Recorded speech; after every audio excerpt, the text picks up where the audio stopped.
In a short paper from 1991, Catherine McKinnon takes up the question, what is a white woman anyway? In the first part of the paper, she is concerned to advance an understanding of what it is to be treated as a woman, and to explain how women who are oppressed according to other features of identity, like race, can nonetheless at least sometimes be oppressed as women. Then in the second part of the paper, she turns to white women specifically. About what it is to be treated as a woman, she says, to speak of being treated as a woman is to make an empirical statement about reality, to describe the realities of women's situation. In this country, with parallels in other cultures, women's situation combines unequal pay with allocation to disrespected work, sexual targeting for rape, domestic battering, sexual abuse as children, and systemic sexual harassment, depersonalization, demeaned physical characteristics, use and denigrating entertainment, deprivation of reproductive control, and forced prostitution. These are practices done to women by men, and they help to form the system of sex hierarchy that feminists are concerned with. Women, as a group, have a collective social history in which they have been and continue to be disempowered, exploited, and subordinated. So, she says, to be treated as a woman in this sense is to be disadvantaged in these ways, incident to being socially assigned to the female sex. For McKinnon, experience like this, being treated as a woman, is the practice, while discrimination on the basis of sex is the legal theory of that practice. And about theory in general in relation to the movement for women's liberation as practice, she says that the job of theory is to develop mechanisms that identify and criticize practices of subordination and help to make women's emerging consciousness of their own oppression into tools to pursue their liberation. But there emerged in the course of feminist theory a challenge to identifying and criticizing practices of women's subordination as women. And that challenge came to the idea of treatment as a woman itself. Some said there was no such thing as woman, just more specific combinations of identities. Some thought that there was woman, but nonetheless we should always theorize her oppression together with the other identities that she has, or at least that most women have. So McKinnon says it came to her attention that the problem really was white woman. So she says, I decided I better find out what one is. She writes of white woman, this creature is not poor, not battered, not raped, not really, not molested as a child, not pregnant as a teenager, not prostituted, not coerced into pornography, not a welfare mother, and not economically exploited. She doesn't work. She is either the white man's image of her, effete, pampered, privileged, protected, flighty, and self-indulgent, or the black man's image of her, all that plus the pretty white girl, meaning ugly as sin, but regarded as the ultimate in beauty because she is white. She is Miss Anne of the kitchen, she puts Frederick Douglass to the lash, she cries rape when Emmett Till looks at her sideways, she manipulates white men's very real power with the lifting of her very well manicured little finger.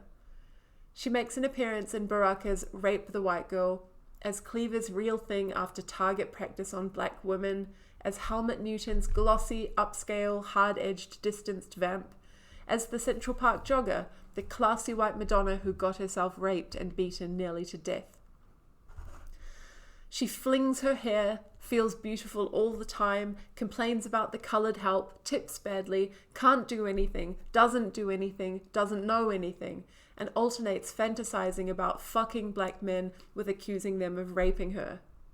As Ntozake Shange points out, all Western civilization depends on her.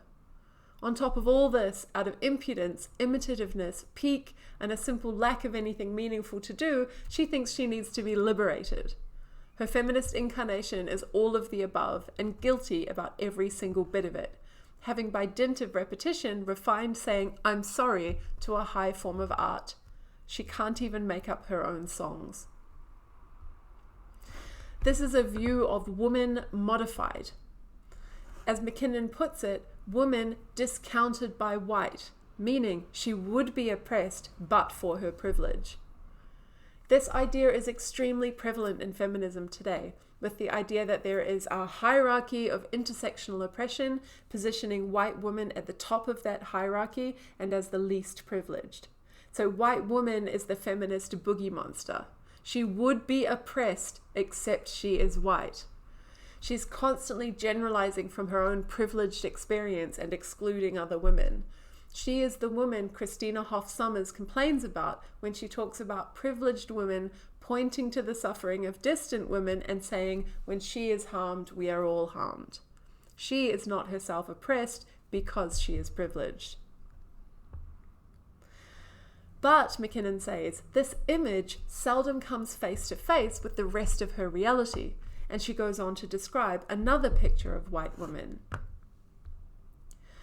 She says, the fact that the majority of the poor are white women and their children, at least half of whom are female, that white women are systematically battered in their homes, murdered by intimates and serial killers alike, molested as children, actually raped, mostly by white men, and that even black men, on average, make more than they do. If one did not know this, one could be taken in by white men's image of white women. That the pedestal is real, rather than a cage in which to confine and trivialize and segregate them from the rest of life. A vehicle for sexualized infantilization, a virginal setup for rape by men who enjoy violating the pure, and a myth with which to try to control black women. And she goes on to clarify that this doesn't mean we have to deny what she calls skin privilege. It just means that their skin has never insulated white women from the brutality and misogyny of men, mostly, but not exclusively, white men, or from its effective legalization. In other words, the white girls of this theory miss quite a lot of the reality of white women in the practice of male supremacy. McKinnon's diagnosis of the contemptuous treatment of white women is that it reveals that speakers don't actually believe in the oppression of women as women. If white women are not oppressed, then there's no such thing as treatment as a woman. There's no theory of sex discrimination to be the legal theory of that practice. No theory of identifying and criticizing practices of women's subordination that relate to the practice of women's liberation as women. But that just is not true, because there is such a thing as being treated as a woman, being oppressed as a woman, a thing that applies to all women, including white women. McKinnon says, what is done to white women can be done to any woman, and then some. This does not make white women the essence of womanhood. It is a reality to observe that this is what can be done and is done to the most privileged of women. This is what privilege as a woman gets you, most valued as dead meat. One really interesting point that McKinnon makes in the paper is that there may be something to the denigration of white women that reveals a kind of contempt for women, a disidentification with women. She writes, I sense here that people feel more dignity in being part of any group that includes men than in being part of a group that includes the ultimate reduction of the notion of oppression, that instigator of lynch mobs, that ludicrous whiner, that equality coattails rider, the white woman. It seems that if your oppression is also done to a man, you are more likely to be recognized as oppressed, as opposed to inferior. So her point is that white woman doesn't share her oppression with any man, so she cannot be humanized in that way. And she says how the white woman is imagined and constructed and treated becomes a particularly sensitive indicator of the degree to which women as such are despised. This doesn't mean that white woman is any more woman than any other woman. She is not. But in lacking further oppressions, she is a test case for the idea of oppression as a woman, and how she is despised reveals skepticism about that notion.